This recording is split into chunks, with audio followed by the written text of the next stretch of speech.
નમસ્કાર મિત્રો,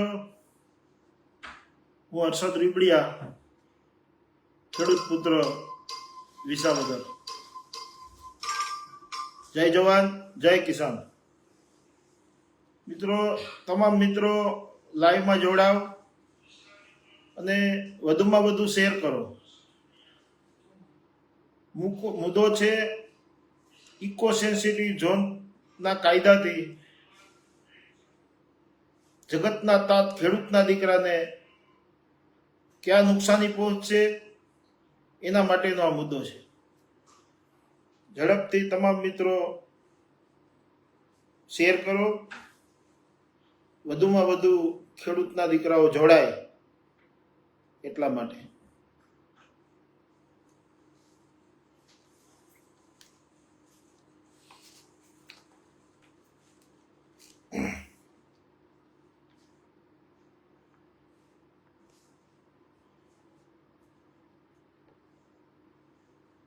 મુદ્દો બહુ અગત્યનો છે.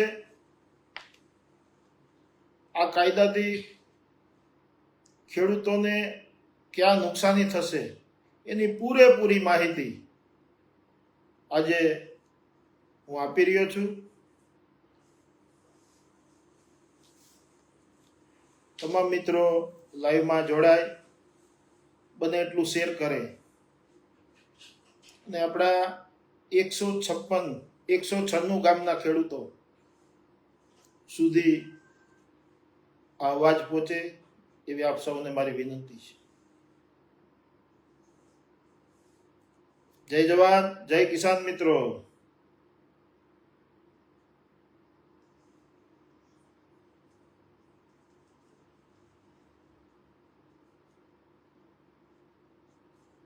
બે જ મિનિટમાં આપણે મુદ્દાસર વાત ચાલુ કરશું.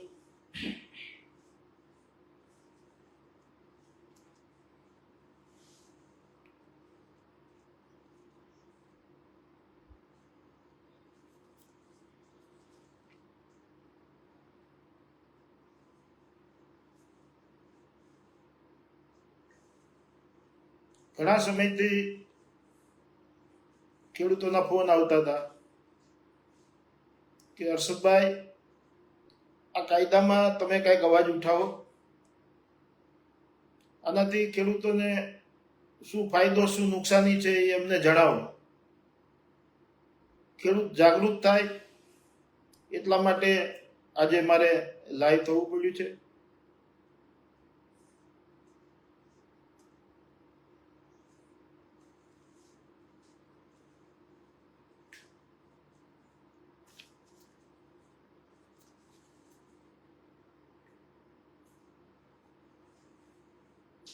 સરસ મિત્રો, બને એટલું શેર કરો અને ખેડૂતો સુધી આ માહિતી પહોંચવી ખૂબ જરૂરી છે.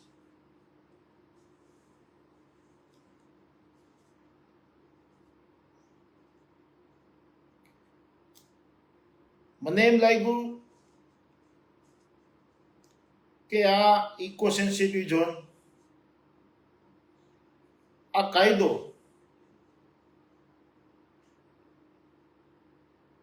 જો પસાર થઈ જશે તો ખેડૂતોને ખૂબ મોટું નુકસાન જવાનું છે.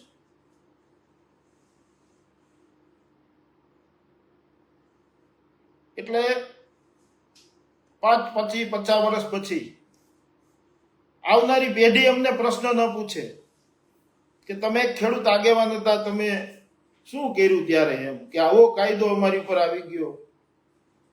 ત્યારે મારી ફરજમાં આવે છે ખેડૂતના દીકરા તરીકે કે મારે પણ આમાં અવાજ ઉઠાવવો જોઈએ કે આવનારી પેઢીને સહન ન કરવું પડે. એના માટે આજ હું મારી વાત રજૂ કરું છું અને ખેડૂતને પૂરેપૂરી જાણકારી આપવા જઈ રહ્યો છું. મિત્રો, આ ગેજેટ છે, નોટિફિકેશન 18/9/2024 રોજ વન પર્યાવરણ જલવાયુ વિભાગે નોટિફિકેશન બહાર પાડ્યું છે. આમાં અનેક કાયદાઓ છે બધું હિન્દીમાં અને અંગ્રેજીમાં, પણ ખૂબ અભ્યાસ કર્યો મેં. અને હું મિત્રો ઘણા સમયથી 2016માં પણ મેં ઇકો માટે લડાઈ કરેલી હતી. ત્યારે પણ અમે હાઈકોર્ટમાં વાંધા પણ લીધા હતા. તે પછી ત્યારે 0 થી 10 કિલોમીટર હતું, પણ એ એમને પેન્ડિંગ પડ્યું હતું. પાછો નવો પરિપત્ર આવ્યો છે, નવું નોટિફિકેશન આવ્યું છે, ત્યારે આમાં પણ વાત કરવી જરૂરી છે. મિત્રો, સૌપ્રથમ તો સિંહની વાત કરું. અમારો ગઈડનો હાવજ અમારો મિત્ર છે, ખેડૂતોનો મિત્ર છે હાવજ. અમારું ઘરેણું છે ગીરનું. અમારા સૌ ખેડૂતો સ્વીકારે છે મિત્રો. અમને કોઈ સિંહ પ્રત્યે વિરોધ નથી ગીર બોર્ડરના ખેડૂતોને. આજે પણ અમારો ખેડૂતનો દીકરો છે ને, તમે રાતે એની ઘરે જાજો, રાતની લાઈટ આવતી હોય તો આપણે કહીએ પપ્પા કઈ બાજુ જાઓ છો, તો કે વાડીએ કુંડી ભરવા જાઉં છું. હાવજ પાણી પીવા આવે એને તરસા ન રહે. ખેડૂતના દીકરાને આવી લાગણી હોય છે કે વન્ય પ્રાણી છે એ તરસા ન રહે, આપણી વાડીએ કુંડી છે તો કુંડી ભરવા જાવી જોઈએ. આવી લાગણી સાથે ખેડૂત રહે છે. ખેડૂત બહુ સિંહને પ્રેમ કરે છે, ખેડૂતનો મિત્ર છે સિંહ.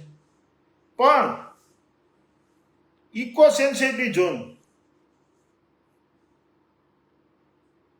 ઇકો સેન્સિટિવ ઝોન આવવાથી ખેડૂતોને શું ફાયદો થશે, શું નુકસાન થશે? અમારો ખેડૂત લાગણીશીલ છે સાહેબ. અમારા ખેડૂતની 1 લાખની ભેંસ હોય કે 1 લાખની ગાય હોય ને સાહેબ, અને કોઈ વન્ય પ્રાણી દ્વારા એનું મારણ કરવામાં આવે ને, તો અમારો ખેડૂતનો દીકરો એમ કહે છે કે એનું ભાગ્યનું છે એ લઈ ગયો. ક્યારેય ખેડૂતોએ કોઈ વન્ય પ્રાણી ઉપર વાર નથી કર્યો કે એનું ભેંસને મારણ કર્યું કે એની ગાયનું મારણ કર્યું. આ ખેડૂતોની લાગણી છે.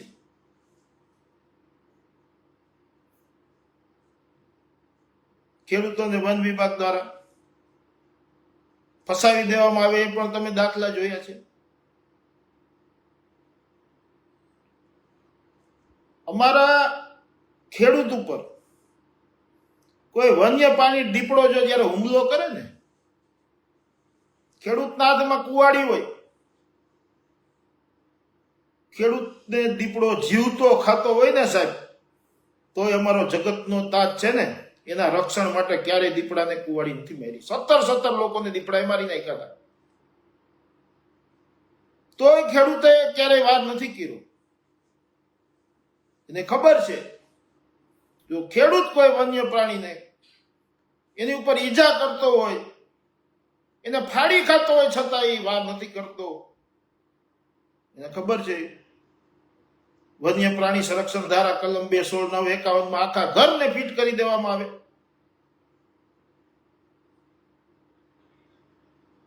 બનાવ બન્યા જ છે.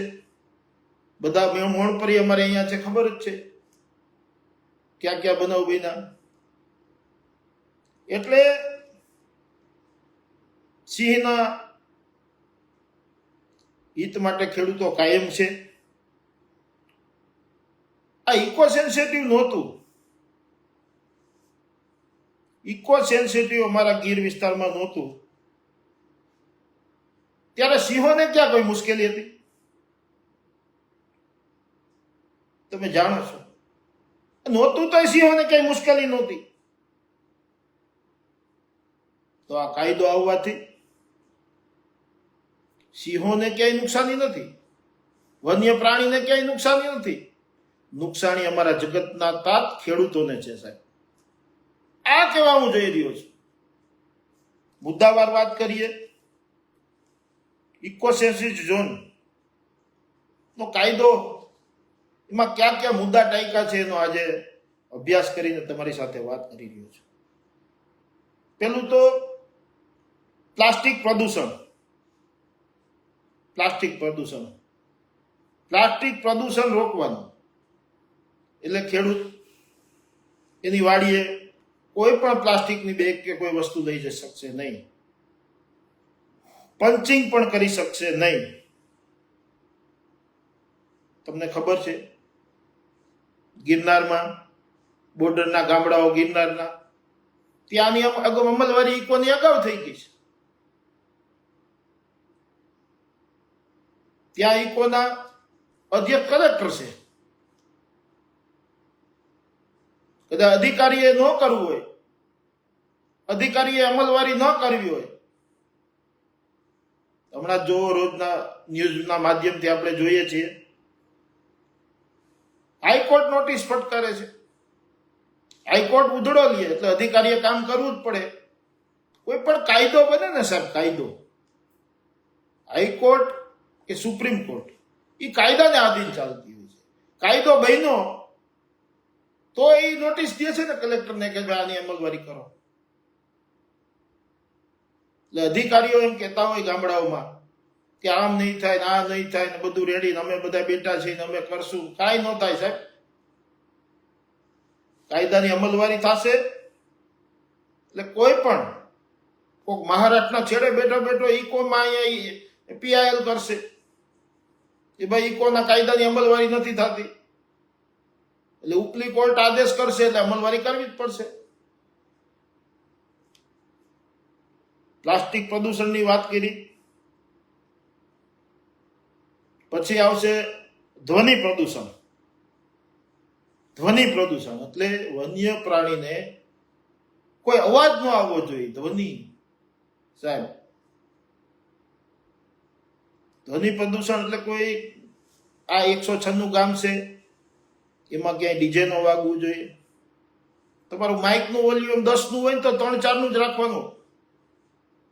પછી નવરાત્રી હોય, જન્માષ્ટમી હોય, કોઈ પણ કાર્યક્રમ હોય, કોઈ ધાર્મિક કાર્યક્રમ હોય, કોઈ ડાયરાનો કાર્યક્રમ હોય, વોલ્યુમ ધીમું રાખવાનું.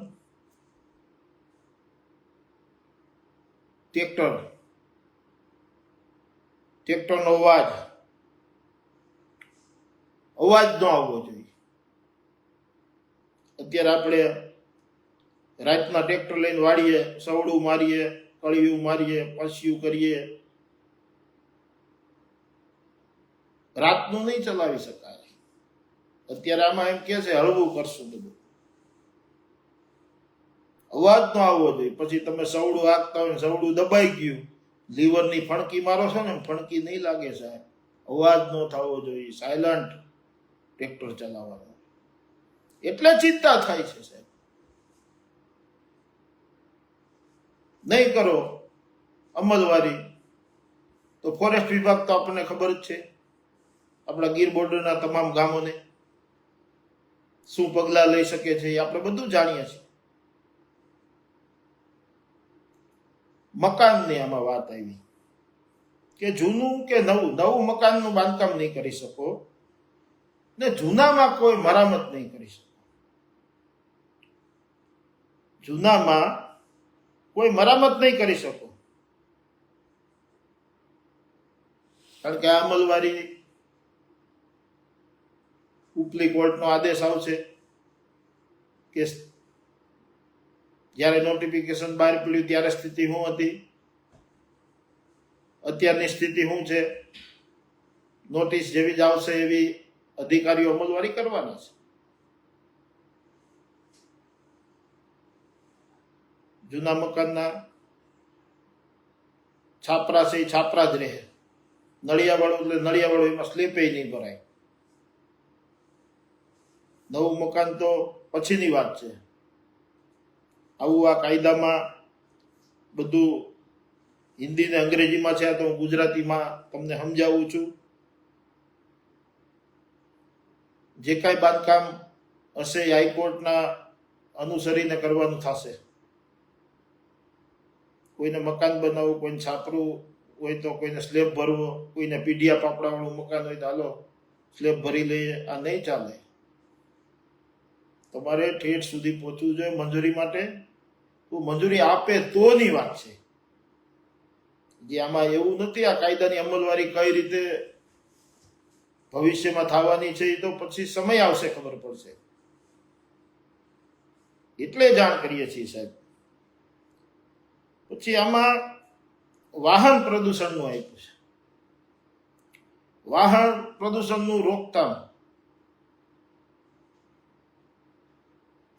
એને રોકવાનું. પછી તમે રાત્રિના વાહન લઈને આપણી વાડીઓમાં જવું હશે તો એને રોકથામ કરવામાં આવશે. અને આમાં એવું છે કે વાહનોમાં ઇકો સેફ ઝોન વિસ્તારમાં વાહનોમાં સીએનજી ને એલપીજી ગેસ તરફ અમે વાળશું, આવો શબ્દ છે. પ્રયત્ન કરશું. તો સીધું એમ તો ન લખાય કે ભાઈ એલપીજી ને સીએનજી રાખવાનું, ડીઝલ તમે બંધ કરી દો, તો વિરોધ થાય.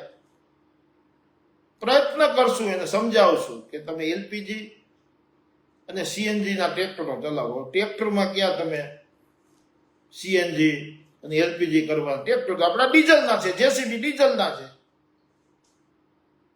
વન વિભાગ તમને લઈ દેશે ટ્રેક્ટર કે આ સીએનજી ના પેટ્રોલના ટ્રેક્ટર છે, સીએનજી બેહાડો. આ પેટ્રોલના ટ્રેક્ટર ક્યાંકથી બહારથી મગાવ્યા છે, આમાં એલપીજી બેહાડો. ખેડૂત ક્યાં ખર્ચ પરિવર્તવાનો છે? કાયદામાં વાંચજો, સીએનજી એલપીજી ઉલ્લેખ જ કરેલો છે. એટલે વિચારવું પડે કે આવનારી પેઢી તો શું વિચારશે કે બાપા તમે તો જાગૃત હતા, તમે શું કર્યું? ડીઝલનું ટ્રેક્ટર હતું, હવે પેટ્રોલનું ક્યાં ગોઠવું ને એમાં એલપીજી કોણ બેહાડે? સીએનજી કોણ બેહાડશે? ડીઝલના તો મૂકી જ દેવાના ઢાળિયામાં સાહેબ. ખર્ચો કોણ ઉપાડશે? ખેડૂતોનો. એટલા માટે અમે વાત કરીએ છીએ સાહેબ. વાયુ, જલ અને ડસ્ટ પ્રદૂષણ, આવું એક આમાં ઉલ્લેખ છે કાયદાની અંદર. જલ ઉપર પૂરો તળ ઉપર એનો અધિકાર રહેશે. તમારે રીંગદાર કરવો હોય તો પેલા ફોરેસ્ટ વિભાગની મંજૂરી લેવી પડશે. ઇકો સેન્સિટિવ ઝોનમાં આવતા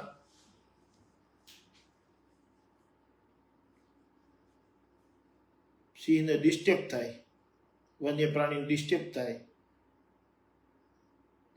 ધૂળની ડમરીઓ ન ઉડવી જોઈએ. ગરમ હવા ઇકો ઉપર ન આવવી જોઈએ. આવું કાયદામાં લખેલું, હું નથી કહેતો. તો કાલ તો તમે આની કડક અમલવારી કરશો, તમારા ખેડૂતને ક્યાં જવું? અમારી વાડીએ ઠેસર હાલતા હોય, ઓપનેર હાલતા હોય, ખેપટ ઉડવાની છે, ડમરી સડવાની જ છે. તો એ ડમરી આમ તમે કહો તમે આ ખેપટ ઉડાડોમાં ઓપનેરની ઠેસરની, તો એ કેમ શક્ય બને? ખેડૂત એવું બુંગણ બનાવવું પડશે મોટું. 5 દાડિયા પેલા એવા રાખવાના, ફરતી બાજુથી બુંગણના છેડા પકડી રાખીને ઠેસરને ઢાંકી દેવાનું. ડસ્ટ ક્યાંય બહાર ન જાય, ખેપટ બહાર ન જાય, અહીંયા પડે. પછી એક જણો ગાહડી લઈને અંદર ગરક છે, પછી આપણે મગફળી કે તુવેર કે છેડા તૈયાર કરશું. આવી દશા કરવાની છે. એટલા માટે કેવું પડે છે મિત્રો. પછી આમાં એવું છે, વાણિજ્ય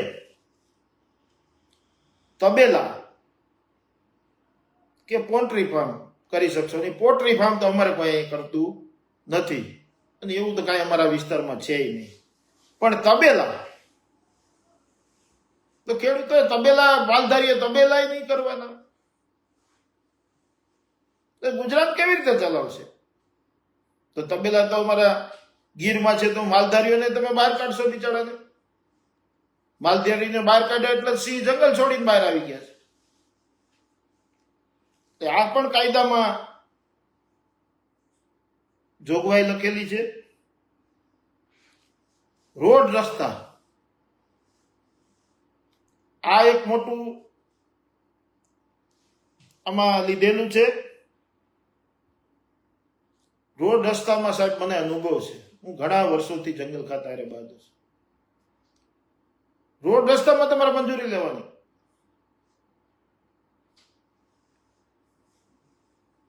તમને ખબર છે જુનાગઢ થી ભેસાણ રોડ છેલ્લા 3-4 વર્ષ પહેલા મંજૂર થયો. 41 કરોડ રૂપિયા માન્ય સરકારશ્રીએ ફાળવ્યા કે આ વિસ્તારની સુખાકારી માટે. અભિનંદન આપું છું સરકારશ્રી.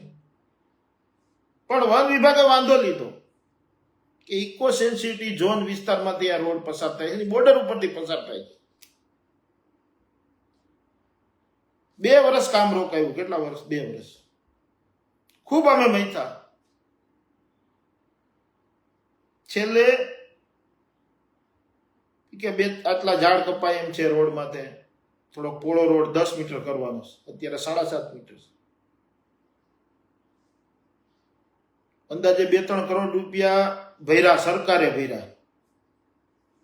ત્યારે એ રોડની હમણાં મંજૂરી જંગલ ખાતાએ આપી.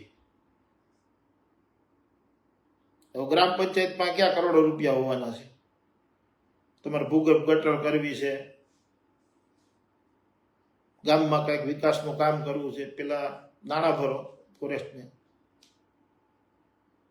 રોડમાં તો બહુ નુકસાન થવાનું છે સાહેબ, મને અનુભવ છે એટલે કહું છું. ખડિયા બિલખા માણેકવાળા રોડ 3-4 વર્ષ પહેલા મંજૂર થયો. 1 વર્ષ સુધી જંગલ ખાતાએ કામ રોકાયું. સામાન્ય બાબતમાં, સામાન્ય બાબતમાં ખડિયાથી તમે નીકળો ને બિલખા તરફ જાઓ, એ ક્યાં ઇકો સેન્સિટિવ ઝોનના એરિયામાં તમારો રોડ આવે છે. 10 મીટર રોડ હતો, રીસર્ફેસ કરવાનો હતો, ખાલી ડામર માથે. ડામર માથે ડામર કરવાનો હતો. પેલા 10 મીટર હતો જ. ઇકો આવ્યું એટલે કે તમારે હવે તમારો રોડ 9.25 કરવાનો, 75 પોઈન્ટ ઓછો રાખવો કે તો જ અમે આ રોડ તમને કરવા દેશું. ને કરતા સુધી કામ રોકાયું. જંગલ ખાતાના અધિકારીઓ રોજ પટ્ટી લઈને આવી જતા, રોડ બનતો ત્યારે 2 ઇંચ વધારે છે ઓછું કરો, અહીંયા 1 ઇંચ અહીંયા વધારે છે ઓછું કરો. એ રોડ આજની તારીખમાં તમે જોજો 2 બાજુ 1-1 ફૂટ મુકાવી દીધો. 10 ફૂટ મંજૂર થયો તો, અત્યારે મને એમ છે 10 મીટર થયો તો, એમાંથી 2 બાજુ 1-1 ફૂટ ઓછો કરાયો જંગલ ખાતાએ. હવે એમાં અડધા ફૂટમાં શું એનું જાય? એટલે આવી રીતે હેરાન કરવામાં આવશે મિત્રો. આ તો મને અનુભવ છે, એ તમારા સુધી હું પહોંચાડું છું. વાત આ ઇકો સેન્સિટિવ શું છે ને એના માટેની વાત છે કે ક્યાં તમને નુકસાન કરશે. પછી સાહેબ બિનખેતી તો ભૂલી જ જાઓ ગામડાઓમાં. આ જે ગામડાઓ ઇકો સેન્સિટિવ ઝોનમાં આવે છે ને, રેસિડેન્ટ બિનખેતીમાં પણ વાંધો આવશે. મને અનુભવ છે આજની તારીખમાં. અમારે 0 થી 10 કિલોમીટર અહીંયા આવ્યું હતું વિસાવદર માર્કેટિંગ યાર્ડ પછી માંડાવળ સુધી, પણ 0 થી 5 કિલોમીટરની અંદર આવતું હોય, સાંભળજો સાહેબ, 0 થી 5 કિલોમીટરની અંદર આવતું હોય એને જ રેસિડેન્ટમાં મંજૂરી મળતી હતી. જીપીએસ સિસ્ટમથી લોકો સર્વે કરવા આવે અને અભિપ્રાય ફોરેસ્ટ વિભાગ આપે કે આ 0 થી 5 ની ઉપર આવે છે તો જ અભિપ્રાય થાય. અને એ અભિપ્રાય કમિટી બની છે, કલેક્ટર, ડીડીઓ, ફોરેસ્ટના અધિકારીઓ, એ 5 જણાની કમિટી છે. એ કમિટીમાં આ મુદ્દો મૂકવામાં આવે અને 5 ની અંદર આવતું હોય તો એની મંજૂરી મળે. તમે એટલે વિસાવદરથી તમે જોજો, કાલસારીની ઓલી બાજુ બધા 0 થી 5 માં આવી જતા હતા. ત્યાં કોઈ બિનખેતી નવું થઈ શક્યું નથી. વાણિજ્ય બિનખેતી ખાલી પેટ્રોલ પંપે નહીં કરવાનો. આજે તમે વિસાવદરથી ધારી રોડે ચડો તો માલસીકા વેકરિયા સુધી તમને ક્યાંય પેટ્રોલ પંપ નહીં દેખાય. ઘણા બિચારા લોકોએ મંજૂરી કર્યા હતા, ખેડૂતોને આ બાજુ 20 કિલોમીટર વિસાવદર આવવું પડે તો વચ્ચે એકાદો પેટ્રોલ પંપ હોય તો ટ્રેક્ટર લઈને અહીં સુધી આવવું નહીં. પણ એક કોઈ પેટ્રોલ પંપ મંજૂર થયો નહીં, કારણ કે વાણિજ્ય પણ નથી થવા દેતા. વાણિજ્યનું બિનખેતી પણ નથી. ઉદ્યોગ તો ભૂલી જાઓ, રેસિડેન્ટ ને વાણિજ્ય. આ તો અત્યારનો દાખલો હું તમને દઉં છું. હવે આ ઇકો આવવાનું છે સાહેબ, એ પછી જોવું આપણે સમયે તો તમને આઈડિયા આવે કે હાલની પરિસ્થિતિ શું છે. હજી તો કાયદો પસાર નથી થયો, આ બધું બંધ થઈ ગયું છે સાહેબ. પછી જીઈબી, આમાં જીઈબીમાં પણ તમારે ખેડૂતે કોઈએ કૂવામાં પાણી થઈ રહ્યું, તળ ઊંડા ગયા હોય કૂવામાં પાણી થઈ રહ્યું. બીજો આપણે આતમની સાઈડ શેડે એક દાર હોય તો ત્યાં તમારે ખુલ્લી સર્વિસ નાખી અને ક્યાંય દારમાં મોટર ચલાવવાની નહીં. વન્ય પ્રાણી કોઈક દાઢ લાગી જાય તો એ જવાબદારી જીઈબીની આવશે અને ફોરેસ્ટની આવશે. એટલે તમને ક્યાંય સર્વિસ નાખીને મોટર ચાલવા દેશે નહીં. પછી તમને એમ લાગે કે આપણે કનેક્શનનું શિફ્ટિંગ કરાવી નાખીએ. સાંભળજો મારા શબ્દ, શિફ્ટિંગ. કુવાનું કનેક્શન છે એ તમારે બોરમાં લઈ જવું છે. કુવામાં પાણી થઈ રહ્યું છે, તળ ઊંડા ગયા છે, હવે આપણે બોરમાં જ ચલાવવું છે કનેક્શન. તો એમાં શિફ્ટિંગ પણ નહીં મળે સાહેબ. તમારો બોર ત્યાં એમને ભલે એમાં તમારે પાણી ફૂલ હોય, પુષ્કળ હોય, ઉપર પાણી વીવ જતું હોય, પણ તમને શિફ્ટિંગ નહીં મળે. LT line, 11 kV line, TC ઉભા કરવા, આની બધી મંજૂરી લેવી પડશે. આનો પણ હું તમને દાખલો દઉં. મારી પાસે પુરાવા જ હોય સાહેબ. હું કોઈ વાત કરું પુરાવા વગર વાત જ નથી કરતો. અમારે અહીંયા શોભાવડલા ગામ છે, વિસાવદર તાલુકાનું, લશ્કર શોભાવડલા. ત્યાં ફોરેસ્ટ વિભાગે રિઝર્વ ફોરેસ્ટ જમીન, ગામ તળની જમીન જે હતી ખરાબાની, એને રિઝર્વ ફોરેસ્ટ દાખલ કરી દીધું. ત્યાંના ગામ લોકોએ ઘણીવાર લડાઈ પણ થઈ, આંદોલન કર્યા જંગલ ખાતા સામે. ત્યાં એક ખેડૂત બિચારો હું જોઉં છું સાહેબ, હું ધારાસભ્ય હતો, મેં ફરિયાદ સંકલનમાં હું આ મુદ્દો લઈ ગયો કે એને બિચારાને કનેક્શન લેવું છે. કેટલા વર્ષોથી એની માંગ છે જીઈબીમાં ખેતીવાડીનું કનેક્શન લેવું છે. અને આ જે જમીન પચાવી પાડી છે ફોરેસ્ટ વિભાગે, રિઝર્વ ફોરેસ્ટ, આરએફ, રિઝર્વ ફોરેસ્ટના નામે, એના ખૂણા ઉપરથી ખાલી તાર નીકળે છે. પોલ નથી નાખવાનો, ખાલી તાર એના ખૂણા ઉપરથી નીકળે. ખેડૂત કેમ પોલ તો મારા ખેતરમાં સીધો આવી જાય હર્ષદભાઈ, છતાં એને વાંધો લીધો છે. આજની તારીખમાં હજુ 5-6 વર્ષથી જોઉં છું, હજી એને કનેક્શન નથી મળ્યું. એ બિચારો કેવી રીતે ચલાવતો હશે ગુજરાત? વિચાર કરો તમે. આ પુરાવો છે. જીઈબીમાં પૂછી લેવાની છૂટ ને ફોરેસ્ટને પૂછી લેવાનું, હજી કનેક્શન નથી મળ્યું, ખાલી તાર ઉપર આવે છે. તો આ તો ઇકોમાં આખા તમારા ગામના ગામ જમીન આવી જાય સાહેબ. ક્યારે દુઃખ થાય છે. ખેડૂતના માટે બોલવું જોઈએ, ત્યારે દુઃખ થાય છે. આ વિસ્તારમાં તો નહીં બોલો તો કાંઈ નહીં થાય છે. 2 દી પહેલા જ પેપરમાં વાંચ્યું મેં. રેલવે વાળાએ રેલવેનો ટાઈમ, અમારી બધી ટ્રેનનો મીટર ગેજ ટ્રેનનો ટાઈમ બદલાવી નાખ્યો. તપાસ કર્યો કે ભાઈ કેમ બદલાવ્યો એમ. તો કે ભાઈ હાઈકોર્ટે આદેશ કર્યો છે કે સિંહો ટ્રેન નીચે જે કપાય છે, એટલે રાત્રિના સમયમાં ટ્રેન ચલાવવી નહીં. બરાબર છે. અમારી ટ્રેન રાતના 7, 8, 8:30 તો 8 વાગે તો પહોંચી જતી અહીંયા મીટર ગેજ.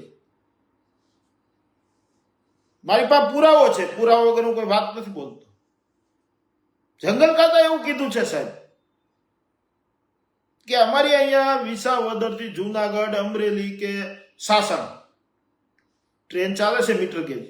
નાની ટ્રેન છે, લોકો માટે છે, ગરીબ લોકો માટે ટ્રેન છે. જંગલ ખાતું એમ કે છે કે આ ટ્રેન આઝાદી પછી જ્યારે આ ટ્રેન બની ત્યારથી એક પણ વન્ય પ્રાણી આ મીટર ગેજ ટ્રેન નીચે કપાણું નથી. એક પણ વન્ય પ્રાણી કપાણું નથી. ફોરેસ્ટ વિભાગ એવું કહે છે. વન્ય પ્રાણીમાં તમને ખબર છે ને, સસલું આવી જાય. અમારી ટ્રેન એટલી ધીમી હાલે સાહેબ, 25 થી 30 ની સ્પીડે હાલતી હોય, હાવ ધીમી હાલતી હોય છે. પણ હાઈકોર્ટે આદેશ આપ્યો એ સાચો, પણ ક્યાંનો આપ્યો? પીપાવાવ, રાજુલા, સાવરકુંડલા લાઈનમાં 1.5 ગેજ લાઈન, 1.5 ગેજમાં જે 100ની સ્પીડે ટ્રેન હાલે છે એનો આદેશ આપ્યો છે. હું હજી આદેશ મગાવું છું, એમાં વિગતવાર છે કે કેમ, મને એવો અંદાજ છે કે કદાચ ત્યાંનો જ આપ્યો હોય, કારણ કે સિંહ ઈ લાઈન ઉપર વધારે મેળા. અમારે ત્યાં સિંહ મેળ્યો જ નથી કે વન્ય પ્રાણી કોઈ મેળ્યું નથી. તો અહીંયા અમારી ટ્રેનનો ટાઈમ ફેરવી નાખ્યો, લોકો હેરાન થાય. તમે નહીં બોલો તો ગમે એ ધૂંબા મારીને વી જાય. રેલવે વાળા ધૂંબા મારીને વી ગયા, બીજે દી ખબર પડી, લોકો હેરાન. ના છૂટકે અમારે કેવું પડે સાહેબ, કારણ કે અમારા વિસ્તારનો વિકાસ રૂંધાય એ તો ક્યારે સહન ન થાય ને.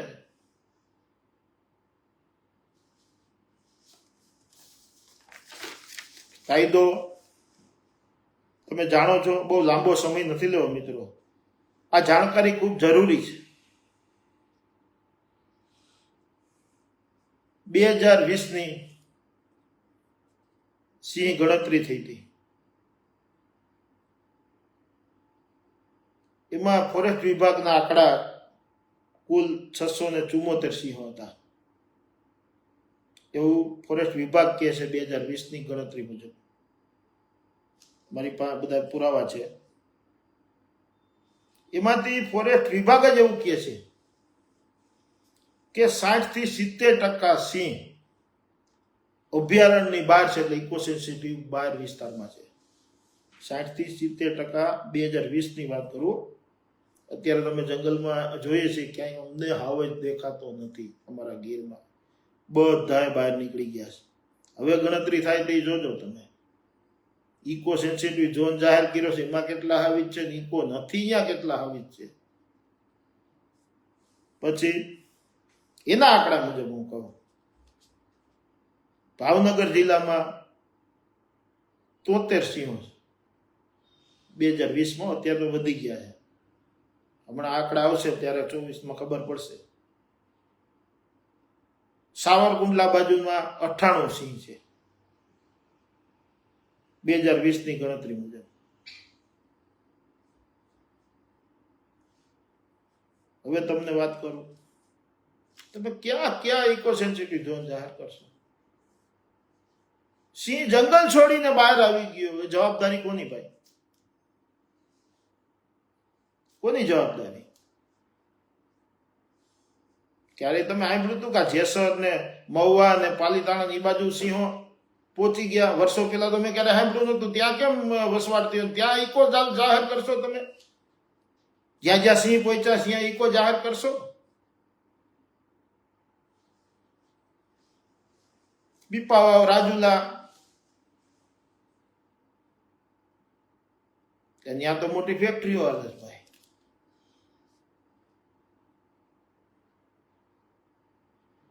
નુકસાની ખેડૂતને ભલે જાય, આવું વિચારો છો?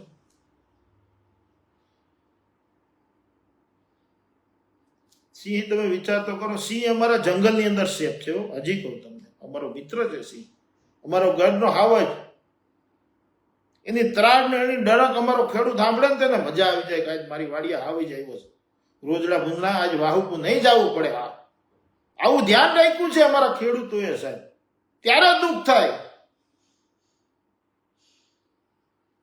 કે આને હિસાબે અમારી ઉપર આવા કાયદા ઠોકી બેસાડવા જગતના તાત ઉપર. કાયમી એને ધ્યાન રાખ્યું છે. સિંહ છે જેતપુર, હમણાં જેતપુર પહોંચી ગયા. વચ્ચે મેં સાંભળ્યું ચોટીલા સુધી સિંહ વ્યા ગયા. જવાબદારી કોની છે? ક્યાં તમે ચોટીલા ઇકો સેન્સિટિવ ઝોન જાહેર કરશો? અહીંયા પહોંચશે તો કાલે અમદાવાદ સુધી પહોંચી જાય, અહીંયાથી ક્યાં દૂર છે, તો અહીંયા જાહેર કરશો? ઇકો સેન્સિટિવ ના નામે ખેડૂતોને અન્યાય થાય છે સાહેબ. આ હું કહેવા માંગુ છું.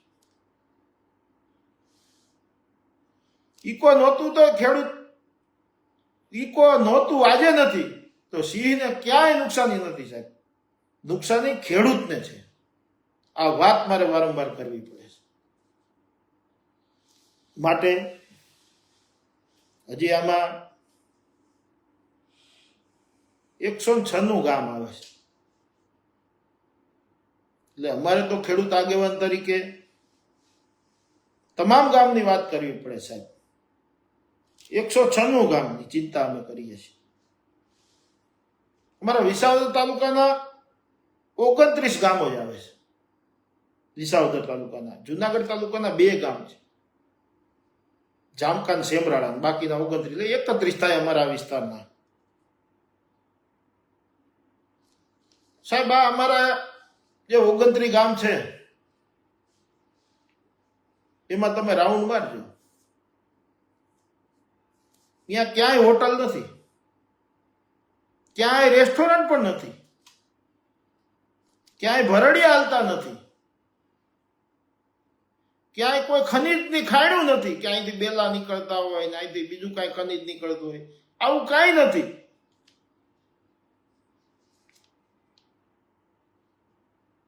આ ગામડાઓમાં રેસ્ટોરન્ટ નથી સાહેબ, હોટલ તો પછી કોઈ ક્યાં દિવસે નીકળજો, નાસ્તો કરવા જાવ, ગાંઠિયા ન મળે, રાતના મળે, દિવસે ન મળે. આવા વિસ્તારમાં તમે ઇકો સેન્સિટિવ ઝોનની વાત કરો છો, અહીંયા કોઈ વસ્તુ નથી. તમે જે કહો છો ને એ બધું જ્યાં છે અમને એ વાંધોય નથી. ખનીજ ખોરોને તમે રોકો, હોટલો વાળાને જે કરવું એ કરો, રેસ્ટોરન્ટ વાળાને જે કરવું એ કરો, રિસોર્ટ વાળાને જે કરવું એ કરો, મોટા ઉદ્યોગોને જે કરવું એ કરો. અમારા નાના ખેડૂત નાના નાના ઉદ્યોગ કરતા હોય, ગૃહ ઉદ્યોગ, એની પણ મંજૂરી. અમારે કોઈ વાંધો નથી, તમે મોટા ઉદ્યોગને કે ખનીજ ખોરોને જે રિસોર્ટ વાળાને જે કરવું એ કરો, એમાં જે કાયદા જ્યાં હોય અહીંયા લાવો. પણ આ નથી સાહેબ, આ કાંઈ આ નથી, આ પુરાવો છે.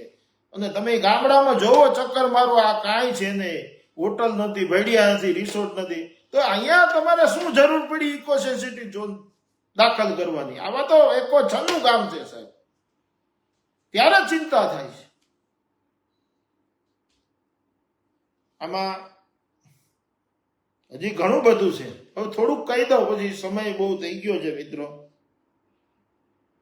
આમાં કદાચ અધિકારીઓ એમ કહેતા હોય, ગામડાઓમાં જાય છે ફોરેસ્ટમાં કે ભાઈ આમાં તમે વિરોધ કરોમાં, પણ અમારી ગ્રામ પંચાયતો છે ને સાહેબ, એને હું અભિનંદન આપું છું. તમામ સરપંચોને અભિનંદન આપું છું, હૃદયથી અભિનંદન આપું છું. એ ગામ લોકોને પણ જે ગ્રામ સભામાં કાલે ઠરાવ કર્યા છે આ કાયદાની વિરુદ્ધમાં સાહેબ, ઠરાવ કર્યા,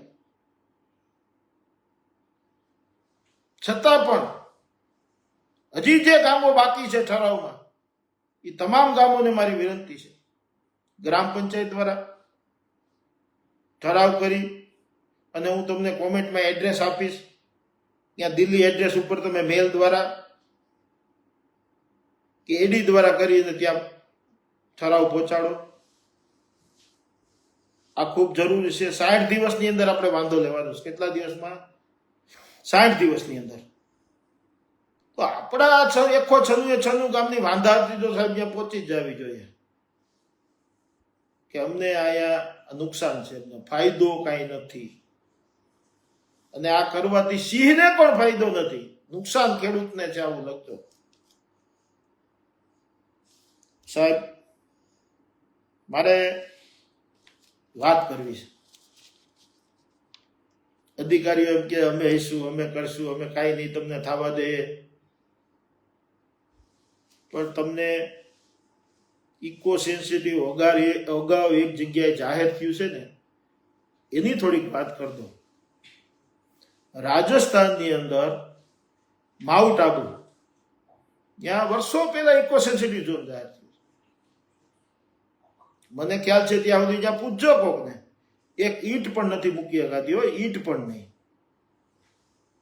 મકાનમાં જે છાપરા છે ને, પતરાવાળા મકાન, એમાં સ્લેબ પણ ભરી નથી શકાતો, કારણ કે ભરવા જાય તો સીધા કોર્ટનો આદેશ આવે. કોર્ટે પણ કાયદાનું પાલન કરાવવા માટે અધિકારીઓને નોટિસ દે.